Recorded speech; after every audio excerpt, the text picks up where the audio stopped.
Hello and welcome back to another episode of Degesch America Presents. I am your host, Ben Harrell, and as always, I'm so glad that you joined us. Last episode, we started introducing you to the three most used fumigants in the United States by speaking to Herb Yeaman about phosphine. Herb offered us some terrific insight into the world of phosphine, and I'm really glad we had a chance to learn from one of the best in the industry. Today, we're going to continue that discussion by talking about one of the most heavily regulated fumigants in the market, methyl bromide. Did you know that in the early 2000s, methyl bromide was scheduled to be phased out due to potential ozone depletion? Did you know that not only are there different methyl bromide products on the market, but that there are also different certifications for the use of methyl bromide? Well, today we've invited Pam Peckman, who's in charge of regulatory compliance and technical services at IFC, to join us to discuss methyl bromide and the sometimes confusing regulatory requirements that surround it. So, please help me welcome Pam to the podcast. Pam, how are you doing today? Doing well. So I'm really glad to have you on the podcast today. It's really good to be able to pull in experts on these different topics. And I know methyl bromide, while the fumigant itself isn't necessarily that complex to use, I know the regulatory requirements and the regulatory restrictions for it are very confusing and can seem very daunting to people who have not used this particular fumigant very often. And so I'm definitely glad that we're going to have you on the podcast today to help kind of clear some of that up. So I really appreciate your time today. All right, so if you could do me a favor and just kind of tell us a little bit about yourself, tell us a little bit about your background in the fumigation industry, that'd be terrific. Sure. Well, while I was growing up, I discovered my dad's college insect collection and was immediately fascinated by it. So I began to pursue my own collection, and eventually, as I grew older, decided to attend Kansas State University and pursued a higher degree in entomology. And I began working for IFC in 1993 as a staff entomologist and regulatory compliance manager. And at the time, I knew quite a bit about insects, but very little about the regulatory world. And I do recall discussions during my interview for a job with IFC that methyl bromide had recently been listed as an ozone depleting substance, because that was quite a big concern at the time. Oh, yeah. And that it would become tightly controlled in the future. Of course, at that time, I had no idea that I would be involved with trying to figure out some of the regulations around it, because I really didn't know what methyl bromide was at the time. But it has been interesting to watch how the international treaty process has worked and how the U.S. government, manufacturers, end users like our company, and grower producers have responded, and how everyone rallied around this important fumigant. It's been pretty interesting to me to see how methyl bromide is still used today. If you would have asked me 15 years ago if methyl bromide was still going to be around today and still used today in any kind of capacity at all, I would have said no. There's no way I would have thought that it would have been used still to this day. So the fact that we found interesting ways to still utilize this molecule productively has been pretty interesting.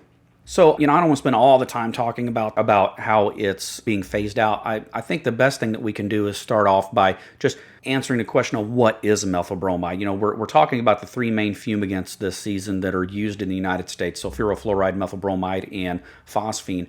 And so I just want to kind of go back to the basics and just have you help us understand what is a methyl bromide and how does it work on controlling stored product pests. Methyl bromide is an odorless, colorless gas used to control a wide variety of pests. It is highly toxic and considered a biocide, so it's capable of killing not only insects and rodents, but also microbes like bacteria and viruses, nematodes found in the soil, and plant seeds.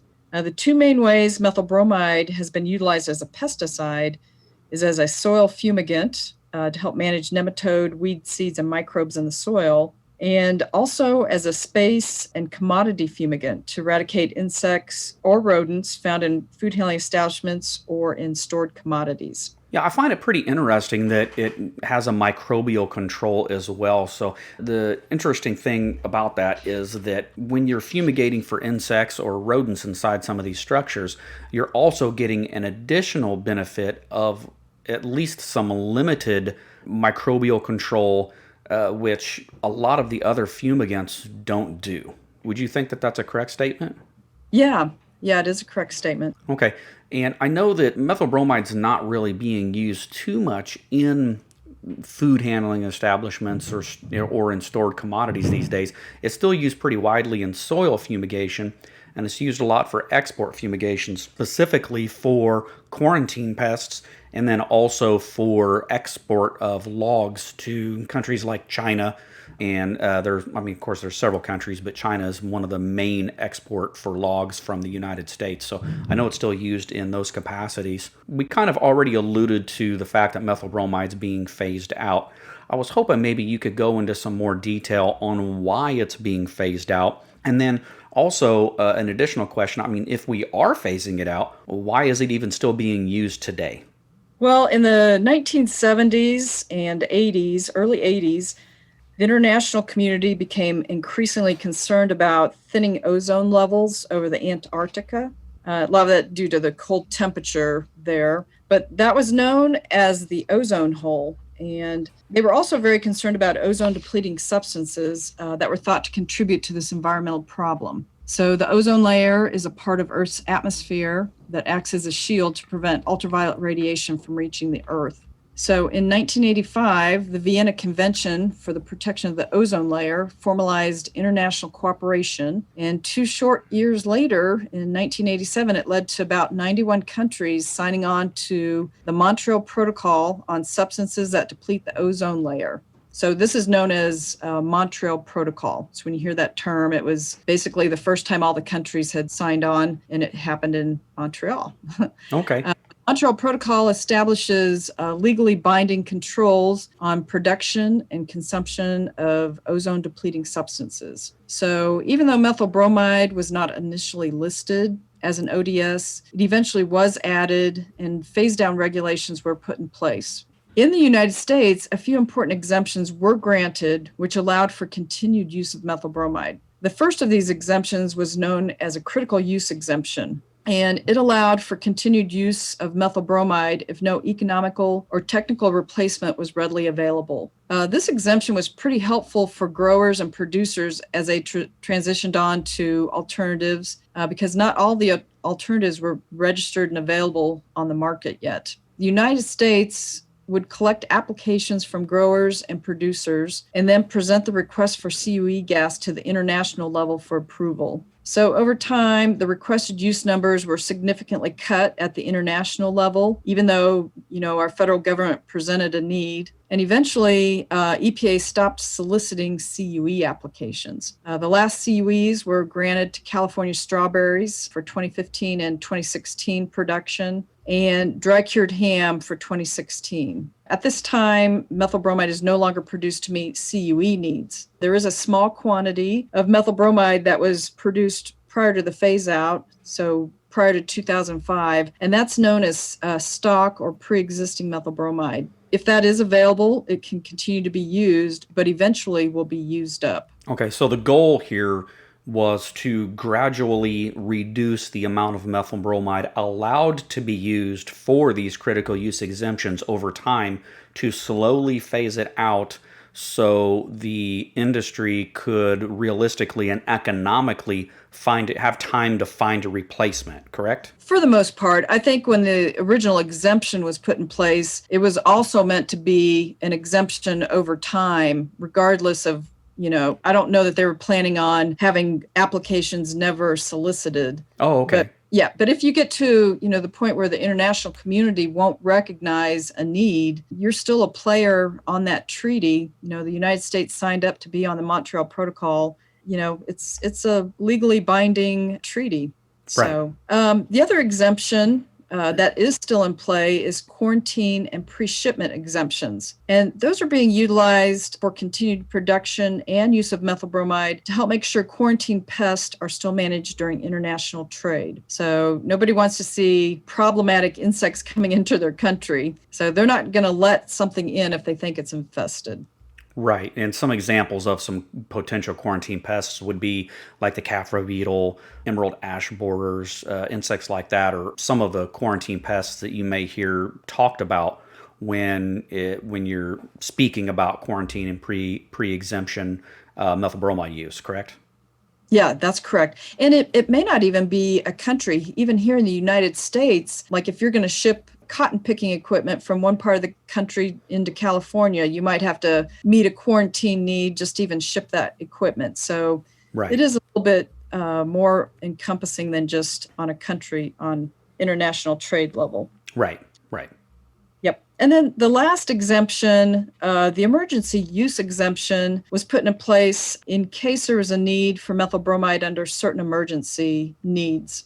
This exemption has not been used yet in the United States. The Ag Improvement Act of 2018, basically the recent Farm Bill, directed the Secretary of Agriculture in consultation with EPA to complete a study on the potential use of methyl bromide in response to an emergency event. The study was delegated to USDA's Office of Pest Management Policy to complete, and the study was to take a look at, well, basically to analyze risk and benefits of authorizing states, local and tribal authorities, or USDA to approve an emergency exemption. And the study was also to take a look at historic estimates of situations that could have been deemed emergency events, and what it would take for the U.S. to stay in compliance with Montreal Protocol if an emergency event were to happen. So that study, I've not seen it yet. The study is due for completion by December 20th, 2020, so you can be on the lookout for that. Oh, so that's coming up pretty quick.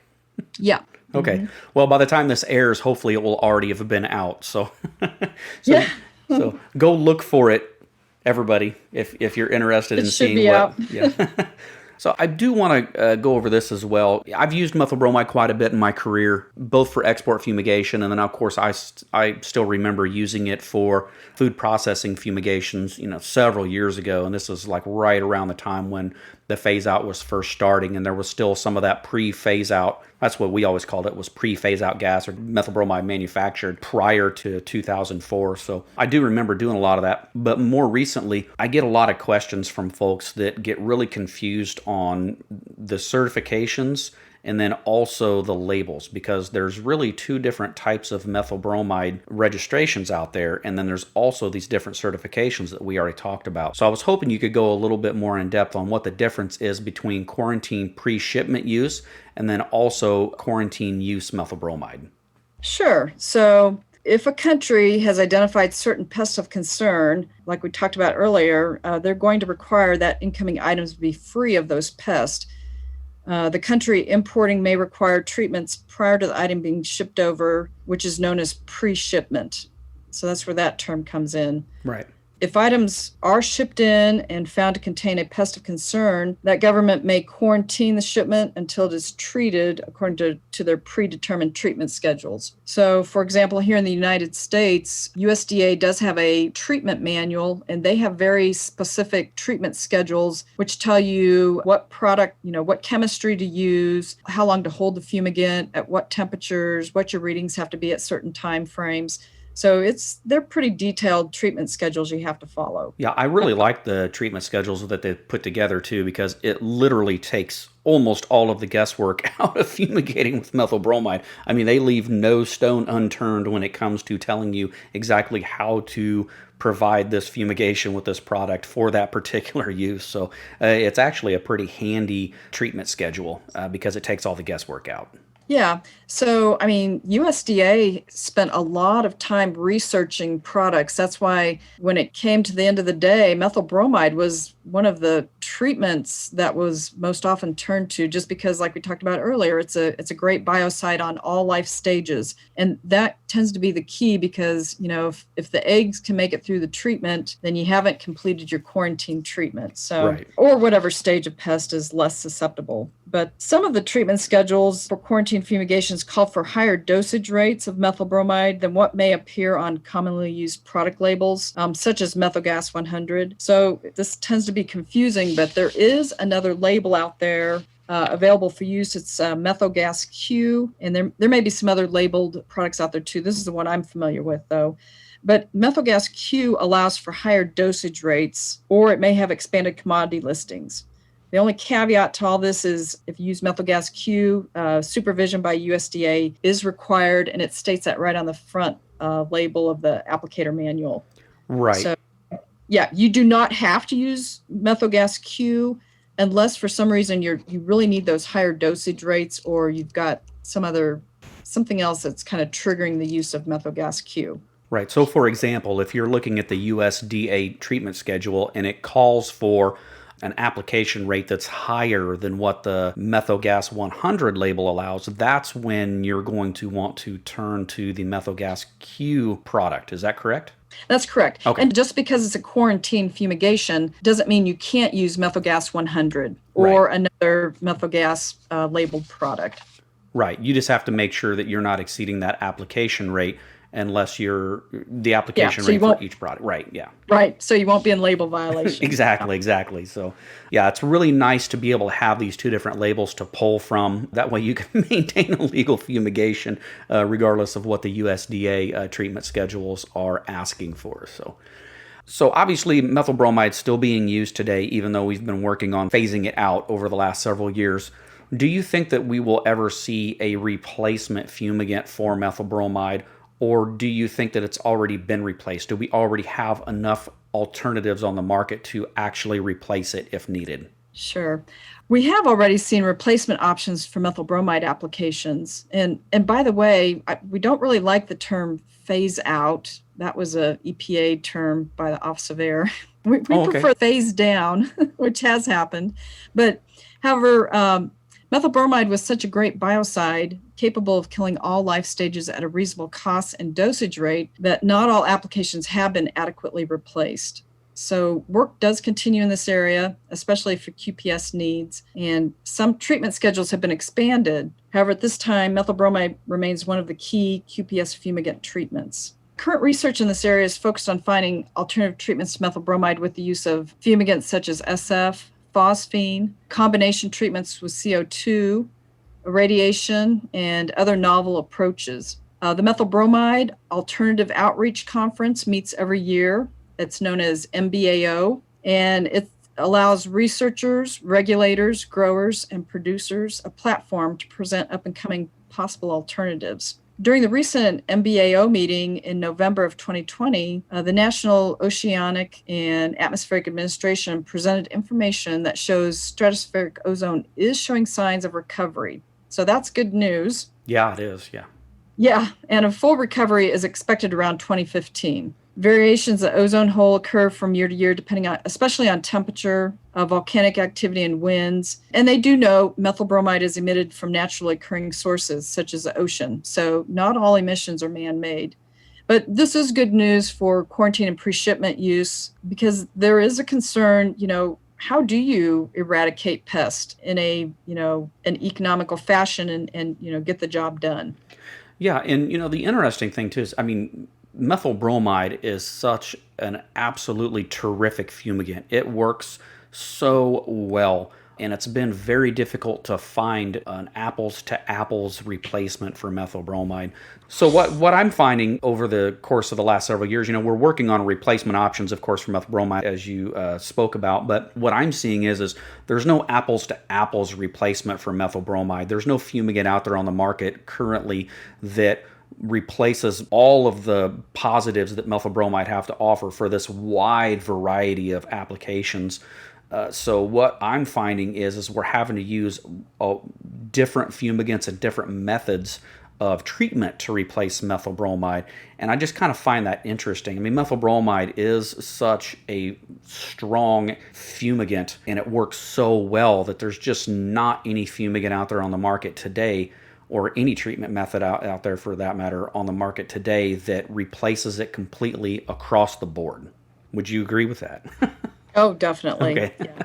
And that's the whole reason why we've seen, you said earlier, if somebody had told you 15 years later we'd still be using methyl bromide, and you'd say, no, we wouldn't. And here we are 20 plus years later, and it's still being used. Yeah. Do you think that there's going to be a continued future use for methyl bromide? Well, at this time, QPS methyl bromide is still allowed for production under the Montreal Protocol and is being used to meet mandatory treatment schedules required by importing countries. So yes, over the past 20 years, methyl bromide production has significantly been reduced during the what we like to call the phase down process. Right. But remaining production levels are small. Production for QPS needs has remained stable over that time frame. So as long as there is a valid QPS need, production for that need should continue. Well, and the best news that I heard out of everything that we talked about today so far is, although we're still finding continued use of methyl bromide, which is such a viable molecule, I mean, it works so well, we're still able to use it in a limited capacity compared to what we were using it, 20, 30 years ago and farther back. But we're still able to use it. But the concern that we had with its ozone depletion potential is going away. Even though we're still using it in a limited capacity, the ozone layer is repairing itself. So that's really good news. And that is really, in my opinion, lending itself to the continued use of methyl bromide. If we're solving the problem with the ozone layer and we're still using methyl bromide in a limited fashion, I don't see any reason why we can't continue to use it and still see those positive results with the ozone layer. In my opinion, I think that's fantastic news. Yes. And, if for some reason they were to not continue seeing good results, then, there's always a possibility they could clamp down even tighter. But that's not the case right now. Right. That's great. Yeah, I'm really happy to hear that because it is such an awesome molecule and it really is important to our industry to continue to use it. So one of the last things that I like to ask everybody that comes onto the podcast, I like to ask them, if you were talking to a brand new fumigator, if you were talking to a person who is fresh to the fumigation industry, they may not even have their fumigation certification yet, somebody who's brand new, what kind of advice would you give that person that's just starting out? Fumigation work is a very specialized business full of technical and legal challenges. So make sure you surround yourself with good mentors that can help guide you through those challenges. You can easily become state certified in the fumigation category, but field experience gained by working side by side with other experienced fumigators is another component necessary for safely working with specialized fumigant products. Yeah, and I would agree with that. And I don't think that you're going to be the only person that's going to offer that advice because it's critical advice for new fumigators in the industry. There are a lot of really experienced and really qualified people in our industry that can help you out when you're first starting out in this industry. Folks such as Pam here, who, if you ask them questions, will be more than happy to help you learn how to do this safely. And really, that's the goal. First and foremost, our goal is safety. We want everybody involved in fumigation industry to go home safe at the end of the day so they can spend time with their friends and their family. And then, of course, the control of the stored product pests is secondary to that. Okay, so that's all I had for you today, Pam. I really appreciate your time and attention today. I think that this is an important topic, and I'm very happy that we were able to have you join us on the podcast to kind of clear up some of the potential confusion with methyl bromide. So thanks a lot for your time. I appreciate it. You're welcome. It's my pleasure. All right, thanks.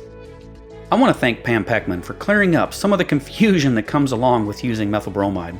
I'm sure you'll agree that once we learn how to distinguish the differences in products and certifications, the methyl bromide is much easier to understand.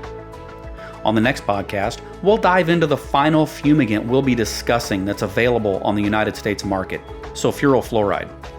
In the meantime, if you have any questions about this episode's topic or any other questions relating to the industry, please make sure to reach out to us. You can find us at degeschamerica.com or on all of the main social media outlets. You can also feel free to email us at info@degeschamerica.com. And so, until next time, I'm Ben Harrell, and I hope you have a safe and terrific day.